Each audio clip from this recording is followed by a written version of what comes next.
RWBY, Volume 4, Episode 11, Taking Control. What happens? The episode begins with Cinder fighting some Grimm. She quickly tires and begins to get a lecture from Salem before Tyrion interrupts. Tyrion admits his failure to a disappointed Salem and goes into a frenzy against a Beowulf. Smash cut to Yang spray painting her new arm. As she uncovers her bike, she and Ty slowly talk about Yang's plans, but since you can't have anything conclude until the last episode, we cut to the Schnee Manor. We find that Weiss is sneaking out with the help of Klein. Weiss takes a moment to eavesdrop on Jacques and Ironwood. Apparently winter's been in Mistral for weeks, and Ironwood thinks the country has become dangerous.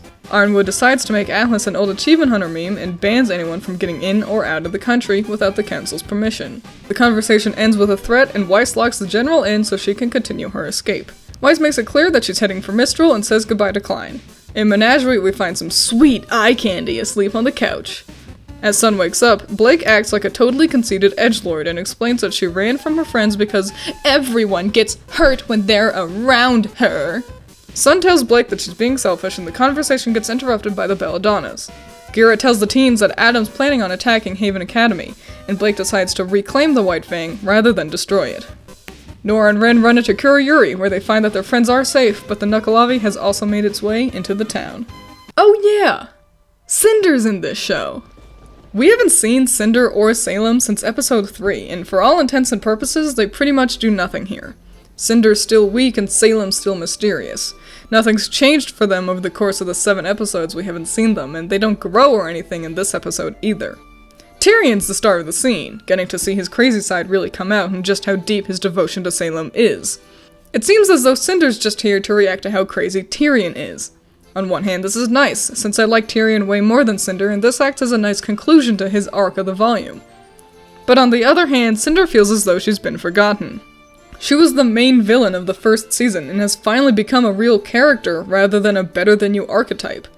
Of Salem's Council of Evil, we know her the best, but now that she has the potential to grow, she's been put aside. One of RWBY's biggest problems is its gigantic cast.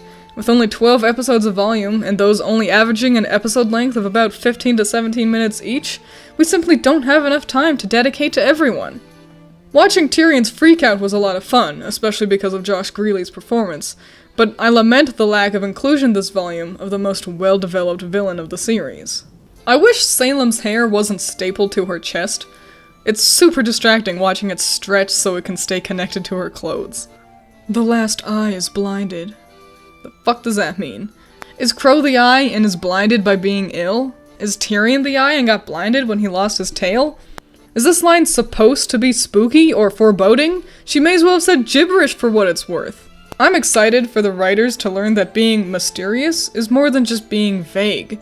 Give the audience something to work with, rather than just have your character say something that sounds kinda edgy. A good mystery can be a great addition to a show, but in order for there to be a mystery, we still need to receive some clues. It can be easy to think that your little hints like this are really cool if you already know what's gonna happen. While the writers are sitting there thinking, wow, that's some cool foreshadowing for the future, the audience is sitting there thinking, is that supposed to actually mean something? Salem's disappointment in Tyrion is the most devastating blow a character's taken in the show so far.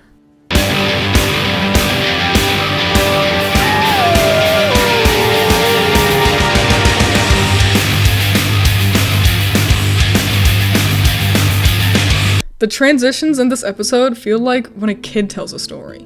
And then he stabs the Beowulf even though it's already dead, and then Yang colors in her arm, and like, drastic tone shifts like this are not good.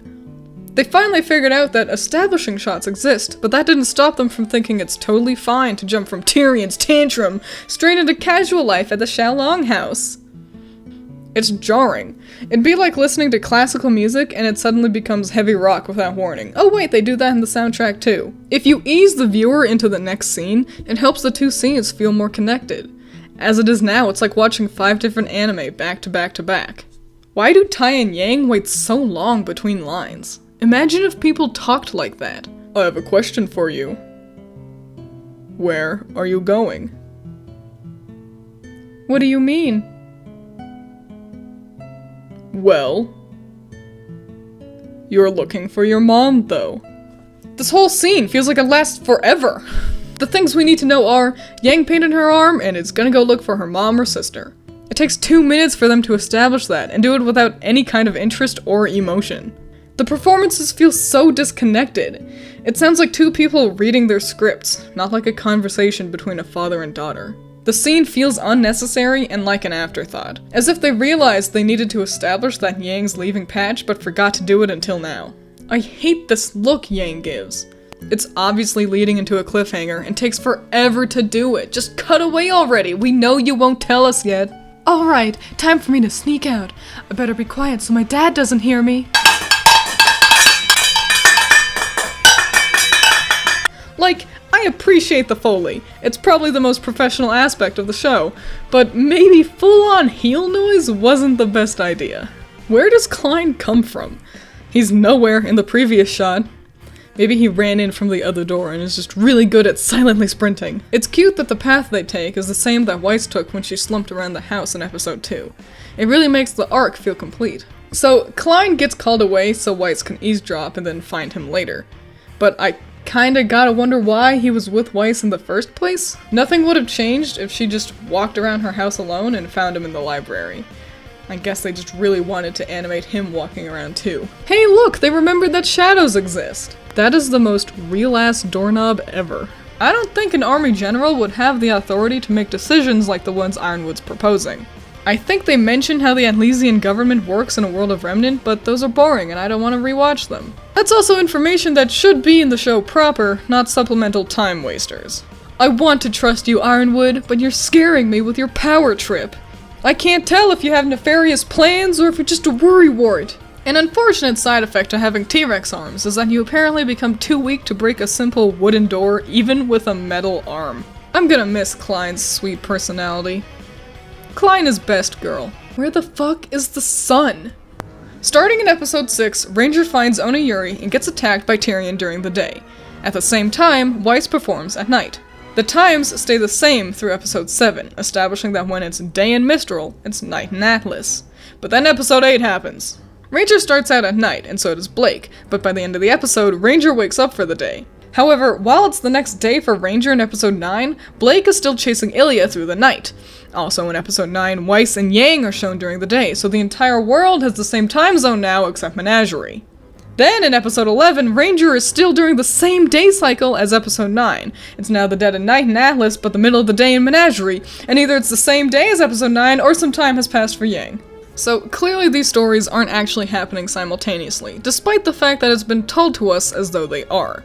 But jumping back and forth in time like they do is the worst part of this volume. I have no idea how long it takes anyone to do anything. It seems as though Blake chased Ilya all night, and that Crow stood around after blocking Tyrion's attack for most of the day. Meanwhile, I don't know how long it's been between Yang and Ty's sparring match and this episode, and it seems as though Ranger finds a new town every single day. It's annoying and confusing, and only manages to disconnect these different stories more than they already are. It's clear that the timeline for this volume wasn't thought out before the writing process started. It's been long enough that Nora's hair has grown out significantly, so does that mean Weiss had locked herself in her room for months? It feels as though halfway through the volume the RT crew realized that their timeline didn't make any sense, and tried to remedy that by being more vague about how long it's been since the fall of Beacon, and making sure everyone does something that lasts a couple of weeks. But it doesn't work. For all we know, Weiss could have run away from home before Blake ever even got on the boat. If they wanted to surprise the viewers with a "Gotcha, you thought these were happening at the same time, but they weren't," then they should have actually done that. If we were shown like a calendar or something with each character, and they were all obviously at different dates, then the audience would have gotten the message loud and clear. Just having the characters do stuff for a couple of off-screen weeks doesn't do the job. Blake's over-dramatic dialogue is not helped by Aaron's lackluster performance. It's like listening to a high schooler perform a script written by a middle schooler. Not really quality worthy of the $22.95 RT's selling it for. This whole scene is dumb, because we already knew what Blake's talking about. She says that she runs away from people she cares about because they always end up hurt around her. Yeah, you've mentioned that before. It's like all she ever talks about. She even got a monologue about running away when they were at Mountain Glen. This big reveal is not only something the audience already knew, but is also something Miles and Carrie have explicitly talked about in previous volumes' commentaries. The conclusion to Blake's arc is something the audience knew from the beginning. Stop yelling at him, you cunt!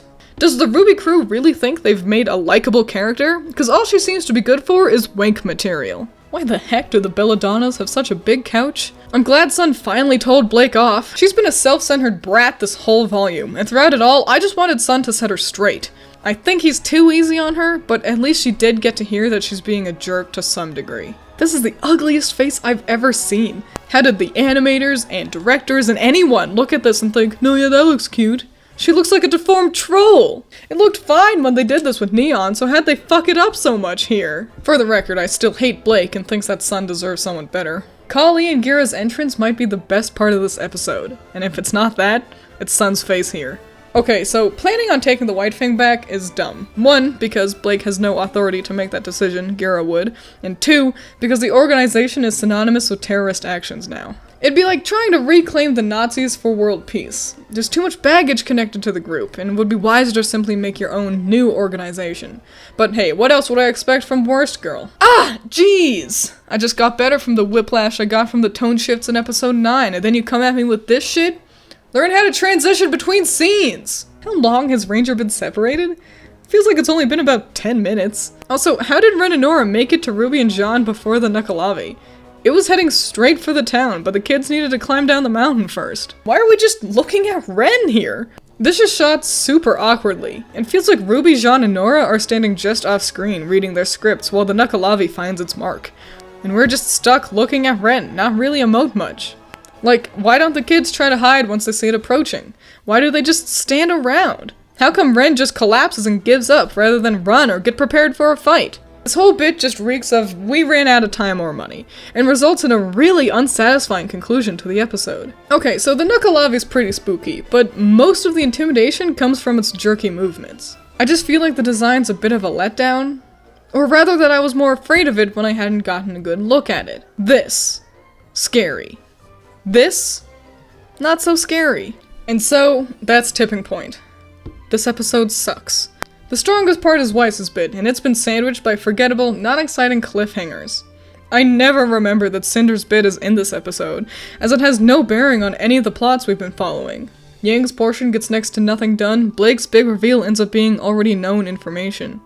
And the episode ends with an awkward transition into the fight scene for the next episode. It's a slog to get through, and ends up feeling like a waste of time for the majority of the episode. The tone shifts are at their worst here, and the episode sports some of the worst performances of the volume. It feels rushed in some places but drags in others, and gives the impression that the people working on the episode couldn't have cared less about the end result, and shipped it out because it was good enough. The kids are supposed to feel disconnected from each other. This is the first time Team RWBY's been apart since Volume 1, but they don't just feel disconnected, they feel totally detached from each other. Their stories all have different tones to them, their pacings are all different, they don't even get equal screen time. Weiss's arc has clearly been thought out, while Blake and Yang's arcs are little more than basic ideas. Ranger feels as though they've been adventuring for months, but the meat of the volume's climax doesn't get introduced until the second to last episode. It seems Weiss shut herself in for that same amount of months, but the arc she goes through this volume only lasts about a week.